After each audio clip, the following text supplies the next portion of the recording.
The war in Iran is sparking a new warning about the world's economy. The International Monetary Fund is now projecting slower global economic growth and higher inflation through 2027. The IMF also adds that the damage could get worse if the war drags on.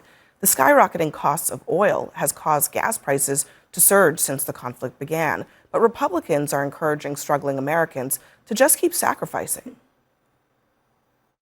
I'm sorry the gas prices are going up, but help is on its way, and your national security, yes, is even more important than your pocketbook. While it's very frustrating to go to the pump and see what the price of gasoline looks like, the benefit for oil producers and workers in those industries is significant enough. Well, they're still lower than they were under President Biden, so that's good news. We're ending a 47-year conflict with Iran. But it does mean higher prices today, probably means higher prices for a few more weeks. But I'm proud of President Trump to have the courage to take on just a growing problem with Iran. Meantime, Vice President JD Vance is accusing Iran of economic terrorism as the Strait of Hormuz remains in a chokehold. But it's apparently okay if President Trump is the one doing it. What they have done is engage in this act of economic terrorism against the entire world. They basically threatened any ship that's moving through the Straits of Hormuz. Well, as the President of the United States showed, two can play at that game. So, Sarah, the Republicans here are taking a gamble. I'm not really sure. It seems like a pretty obviously bad gamble, but the gamble is that this will be over in a couple of weeks, and then maybe all of the damage will be reversed. But if not, they'll just tell Americans that this is just the price you pay. Yeah, I thought that was a pretty interesting quote from Senator Marshall saying that your national security is more important than your pocketbook. But I don't think that the American people felt like they were in imminent danger. And I don't think that the Trump administration has done a good job selling this war to the American people and explaining their rationale. And they've given conflicting explanations as to why we started this war with Iran. And so a lot of people are looking at this thinking it's unnecessary. And maybe they would be more willing to eat those costs if they felt like they understood why we were doing it, but they don't. And so they're not going to support burdening this economic pain, whether it's the cost of goods continuing to go up or pain at the pump, because they don't understand the rationale for why he even started this war. And so I think that hearing that message from him, I mean, that's like, if I were running against him in any election, I don't know if he's up for re-election in the midterms, but like that is quite the quote, because I think that most people feel like they don't understand why there is this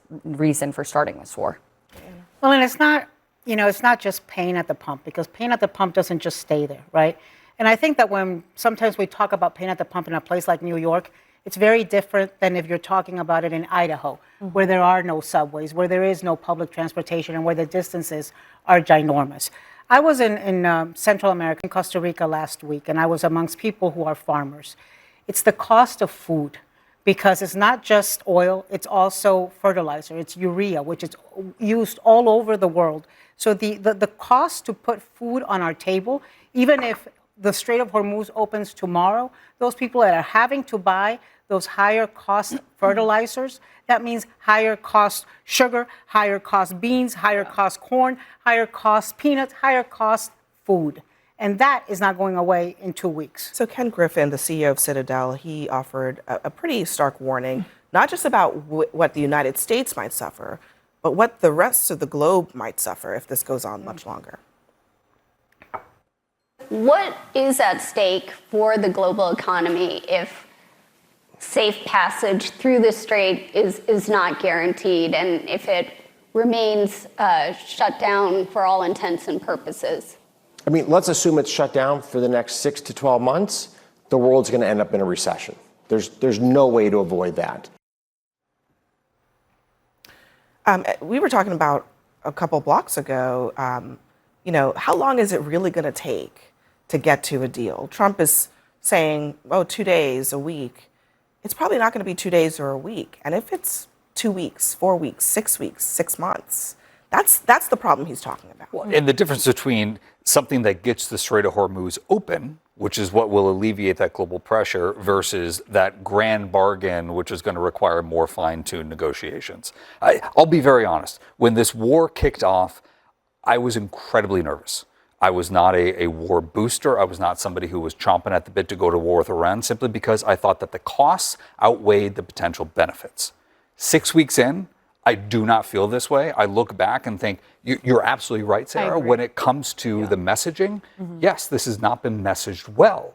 Yeah. When it comes to the execution and when it comes to the potential upside, and because of the fact that it was imperiling gas prices, and politically, this is going to be something that weighs on Republicans in the midterm. Yeah. And I know there are smart people in the White House who understand that trade-off, and they still did it for the benefit of getting rid of a regime that has imperiled the U.S. for almost 5 decades, and a regime that I think is setting this world on a worse course.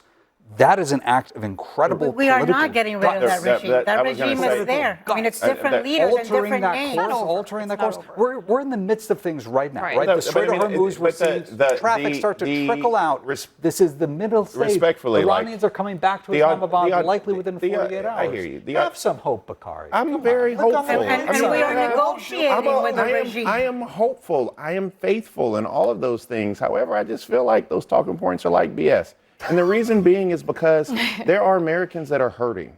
Right. And it's not as if they just started hurting when the war started. Right. I mean, Donald Trump sold them a bill of goods. Can I take Can I finish? I'm actually transitory. But I'm on this mountaintop. I was like on a soapbox. I was rolling. And all I'm simply saying is that these Americans have been hurting, and we're not just talking about people who are Democrats.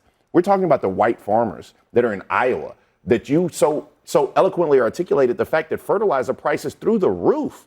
Like, we're not just talking about gas prices. Like, we're talking about the everyday cost of consumer goods. And so while you are trying to say that we have to sell something to somebody who cannot touch it, cannot feel it, cannot see it, they don't know Iran from their backyard. I understand it. I understand how it fits in this global economy.